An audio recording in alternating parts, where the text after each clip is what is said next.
ഒരു വീട്ടമ്മയായി കഴിഞ്ഞാൽ ഒരു വീട്ടമ്മയുടെ ഏറ്റവും വലിയൊരു ടെൻഷൻ എന്താണെന്ന് എൻ്റെ കൂട്ടുകാർക്കറിയാമോ? വേറൊന്നുമല്ല.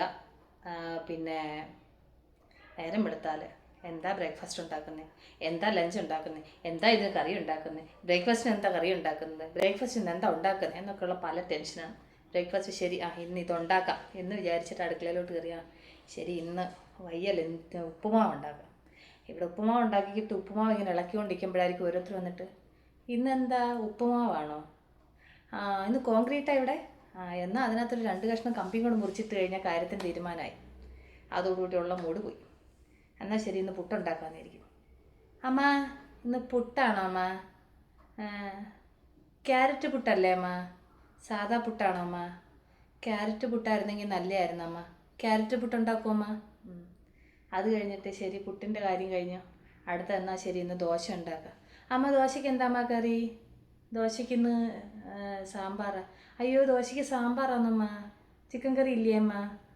ദോശയ്ക്ക് വേറെ കറിയൊന്നുമില്ലേ അമ്മ? ഉള്ളിച്ചമ്മന്തി അരയ്ക്കും അമ്മ ദോശയ്ക്ക്. അതവിടെ പോയി. അത് കഴിഞ്ഞ് കഴിയുമ്പം പിന്നെന്താ, എന്നാൽ ഇഡ്ഡലി ഉണ്ടാക്കാം. അമ്മ അയ്യോ എനിക്ക് ഇഡ്ഡലി ഇഷ്ടമല്ലെന്ന് അമ്മയ്ക്ക് അറിയത്തില്ലേ അമ്മ? പിന്നെ എന്നാ ഉണ്ടാക്കും? ഇടിയപ്പം. ഇടിയപ്പത്തിന് ഒഴിക്കാനൊന്നുമില്ലേ? ഒരു ദിവസം ഒരു പക്ഷേ ഇടിയപ്പം ഉണ്ടാക്കി അതിന് കറിയൊന്നും ഉണ്ടാക്കാൻ പറ്റിയില്ല. അമ്മ ഇടിയപ്പത്തിന് ഒഴിക്കാൻ കറിയൊന്നുമില്ലേ? ഈ കറിയില്ലാതെ എങ്ങനെ അമ്മ ഇടിയപ്പം തിന്നുന്നത്? വെറും ഇടിയപ്പം എങ്ങനെ അമ്മ തിന്നുന്നത്? അങ്ങനെ പല ചോദ്യങ്ങൾ. അത് പോട്ട് കറി എന്താ വെക്കുന്നതെന്ന് വിചാരിച്ച് ചില ദിവസം എന്നാൽ ശരി ഇച്ചിരി മോരുകറിയോ, എനിക്ക് മോരുകറി ഇഷ്ടമല്ല നിനക്ക് അറിയത്തില്ലേ? അത് കഴിയുമ്പോൾ അടുത്ത ആൾ അമ്മ വെറും മോരുകറിയേ ഉള്ളൂ, ഈ മോരുകറിയുടെ കൂടെ ഒരു ചമ്മന്തിയും കൂടെ ആയിരുന്നെങ്കിൽ കൊള്ളായിരുന്നു, ഒരു മുട്ട പൊരിച്ചും കൂടെ ആയിരുന്നെങ്കിൽ കൊള്ളായിരുന്നു. അത് കഴിഞ്ഞ് വെച്ചും സാമ്പാർ, എന്നാൽ ശരി സാമ്പാർ വെക്കാം. സാമ്പാർ വെക്കുമ്പോഴത്തേന് അയ്യോ എന്നും സാമ്പാറേ ഉള്ളൂ അമ്മ. എന്നും എന്താ ഉണ്ടാക്കുന്നത്? ഓരോ ദിവസം കഴിയുമ്പോൾ അയ്യോ ഇന്ന് രാവിലെ എന്താ കറി വെക്കുന്നേ, ഇന്ന് ഉച്ചയ്ക്ക് എന്താ വെക്കുന്നേ, ഇന്നിനെന്താ തോരൻ വെക്കുന്നേ. ചില ദിവസങ്ങൾ വെക്കുന്ന 2-3 ദിവസം അങ്ങനെ ഫ്രിഡ്ജിലിരിക്കും, ഉണ്ടാക്കുന്നിട്ട് തീരത്തുമില്ല.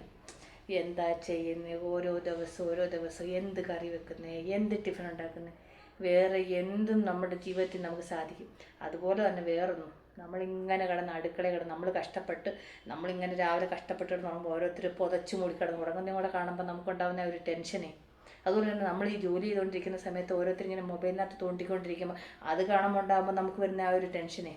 ഇതൊക്കെ എല്ലാ വീട്ടമ്മമാർക്കും ഉണ്ടാകുന്ന സംഭവമാണ്. ഞാനിന്ന് രാവിലെ ഇരുന്ന് ചിന്തിച്ച കാര്യം ഞാൻ എൻ്റെ കൂട്ടുകാരോട് പറഞ്ഞു കേട്ടോ. ഓരോ ദിവസം രാവിലെ എണീക്കുമ്പം അയ്യോ ഇന്ന് എന്താ ഉണ്ടാക്കുന്നത്, ഇന്ന് എന്തോ വെക്കുന്നത്, എല്ലാ കാര്യങ്ങളും നമ്മളിങ്ങനെ തലേന്നേ പ്ലാൻ ചെയ്ത് വെക്കും. നാളെ ഇതുണ്ടാക്കണം, നാളെ ഇന്നത് വെക്കണം, നാളെ ഇന്നത് ചെയ്യണം. അതെല്ലാം ആലോചിച്ച് വെച്ചിട്ട് നമ്മളിങ്ങനെ ചെയ്യും. ചിലപ്പം ചെയ്തുകൊണ്ടിരിക്കുമ്പോഴായിരിക്കും വന്നിട്ട് അയ്യോ അമ്മ ഇതാണോ, അത് ചോദിക്കുന്ന കേൾക്കുമ്പോഴേ പാതി സമാധാനം പോയി കിട്ടും. പിന്നെ നമ്മളിങ്ങനെ വിളമ്പി കൊടുക്കുമ്പോൾ നമുക്ക് ഇപ്പം തിന്നുമോ എന്തെല്ലാം ടെൻഷനുകൾ അനുഭവിച്ചിട്ടാണ് ഓരോ വീട്ടമ്മമാർ ഓരോ ദിവസം തള്ളി നിൽക്കുന്നത്. ശരിയല്ലേ? എൻ്റെ കൂട്ടുകാർക്ക് ഇതൊക്കെ കേട്ടപ്പോൾ ചിരി വരുന്നു എനിക്ക് മനസ്സിലായി. പക്ഷേ ചിരിച്ചിട്ട് കാര്യമൊന്നുമില്ല. എന്നെപ്പോലെ നിങ്ങളുടെ വീട്ടിൽ സംഭവിക്കുന്ന കാര്യങ്ങൾ ഇതൊക്കെയാണെന്ന് എനിക്കറിയാം. ശരിയല്ലേ? ഇന്ന് ആഴ്ചയിൽ ഞാനിങ്ങനെ ഇരുന്ന് ആലോചിച്ച കാര്യങ്ങൾ എൻ്റെ കൂട്ടുകാരോട് ഷെയർ ചെയ്തതന്നേ ഉള്ളൂ. Okay bye, see U.